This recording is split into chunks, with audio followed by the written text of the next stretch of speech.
Now let's go on talking about the human realm. Both Lao Tzu and Zhuangzi think that it is within the human realm that all trouble arises. Lao Tzu's diagnosis is that intentional acts in the human realm make all the trouble. His solution is to purge human world of intentional acts. Zhuangzi accepts Lao Tzu's diagnosis that intentional acts are misplaced, but his solution is not merely to remove intentional acts from human world, but also find a place for intentional acts. The place can be found at a higher level beyond the phenomenal world. Zhuangzi locates the essential nature of the human somewhere beyond the phenomenal world. It is qing that enables man to perform intentional acts. According to Zhuangzi, qing springs from the Dao, like, quote, vapor condensing into mushrooms, unquote, or like the distinct sounds which issue from various natural cavities and hollows when the raging wind blows. Qing, as a matter of fact, forms part of the human organism governed by the genuine Lord of all the cosmos. However, in life experiences, the human heart or human mind as one organ in human organism has the fatal capacity to arrogate to itself the attributes of a fully closed-off, fully individualized entity. Quote, the fully completed or individualized heart, unquote, 诚心. It is this fully completed or individualized heart that is able to establish a self-being of its own, cut off from the flow of the Tao. Anything or process that becomes fully self-encapsulated and separated from the flow of the Tao does violence to the Tao. A good example is that of the perfect lute performance of the musician Zhao. It is the perfection of lute music as a kind of self-enclosed reality that cuts it off from infinitely higher music of the Tao.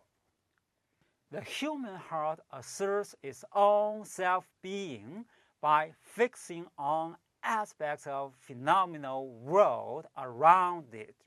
We attempt to freeze those aspects as objects of our fixed goals or thoughts, and thus absolutize them. Our likes and dislikes become fixed by obsessive passions and by fixed opinions concerning right and wrong. In fact, like all finite, transient creatures, we move toward the death. Quote, they become entangled with everything they meet.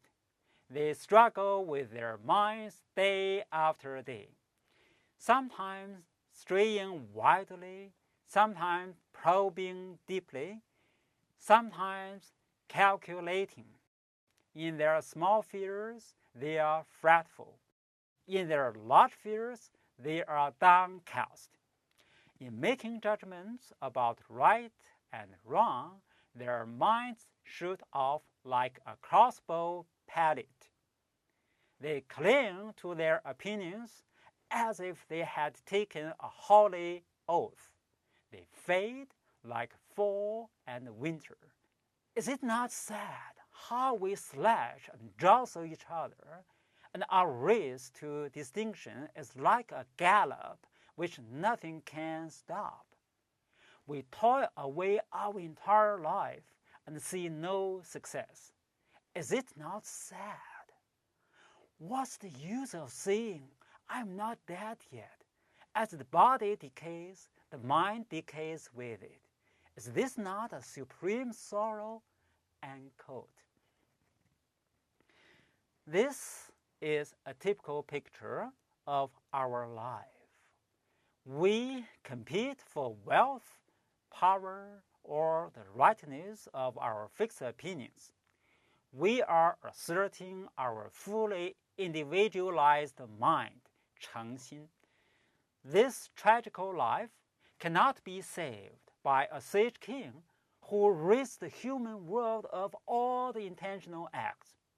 Remember, when we talked about Lao Tzu's political design, we find ourselves in a paradoxical situation. Lao Tzu's sage intends that the human world is purged of all the intentional acts. What Zhuangzi wants to do is to eradicate all intentional acts, including Lao Tzu's sage's political design. He calls on everyone to get rid of individualized mind. It is not an easy job to get rid of individualized mind, especially when it comes to the intellectual conflicts of his time. The conflicts between Confucianists and Mohists provide a paradigm. Humans tend to have totally different opinions about the same matters simply by dismissing each other as wrong. How can anything in the Tao be right or wrong? Quote, by what is the Tao hidden that we have the genuine and the false? By what is language obscured that we have rightness or wrongness? How can the Tao disappear and not be present? How can words be present and not be acceptable? End quote. When Confucianists and Mohists have different judgments about the same states of affairs, what is wrong for one is right for the other. It is not that the perspectives of Confucius or Mozi may not have some truth when applied to certain situations, but they make every effort to encompass all the circumstances and perspectives with their own rightness, and to find moral and intentional wrongness everywhere. This is a manifestation of self-assertive and isolating mind. It does not help at all to get them to reach the Tao. Intellectual debates are about winning and losing and not about the truth, and it is simply the more skillful dialectician who wins. Quote, suppose you and I have an argument. If you have beaten me instead of my beating you, then are you necessarily right? And am I necessarily wrong? End quote. If another debater is brought in, he simply brings a third point of view.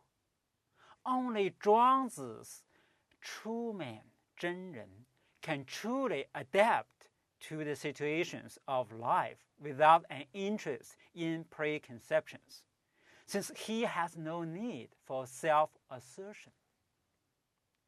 Zhuangzi denies any function to the political order in correcting things.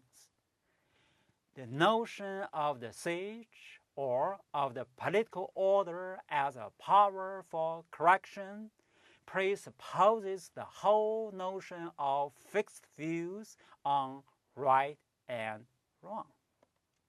Instead, he takes the political order for granted as part of the furniture of ordinary human life in its hopelessly unredeemed state. Rulers good or evil, seem to be an inescapable part of the human realm. Zhuangzi recognizes the enormous charismatic power of the Taoist perfect man. This might be the focus of political power. The famous mystic Liezi is treated by Zhuangzi as a man inclined to use his spiritual power to display himself and to control the world through his charismatic magic. When Liezi passed a soup stall on his way to the kingdom of Qi, the soup makers dropped everything and rushed to serve him. He suddenly turns about and cancels his trip to the court of the Duke of Qi. He says to the recluse Bo Hun Mao Ren, quote, "If I can't dispel this inner spiritual power, it becomes a kind of radiance that once outside of one overpowers man's minds." End quote.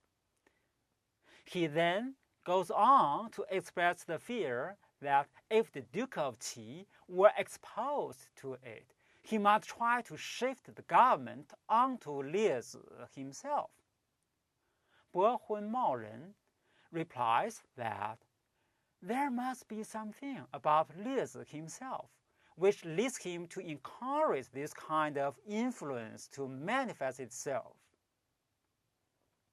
However, what Zhuangzi emphasizes is that the problem for a man of gnosis like Liezi is how to avoid government. The fact that people flock around to stay in his spiritual radiance does not mean that the sage can simply redeem them through his love. Their enthusiasm may merely have the effect of getting the sage entangled hopelessly in the world. In Chapter 4, The World of Men, we see the protagonists Confucius and Yan Hui.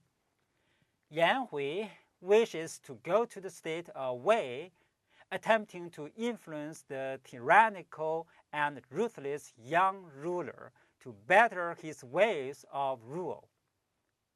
Confucius plies him with questions about how he proposes to accomplish his purpose. Confucius says, quote, "The perfect men of old saw that they had it in themselves before passing it on to others." End quote.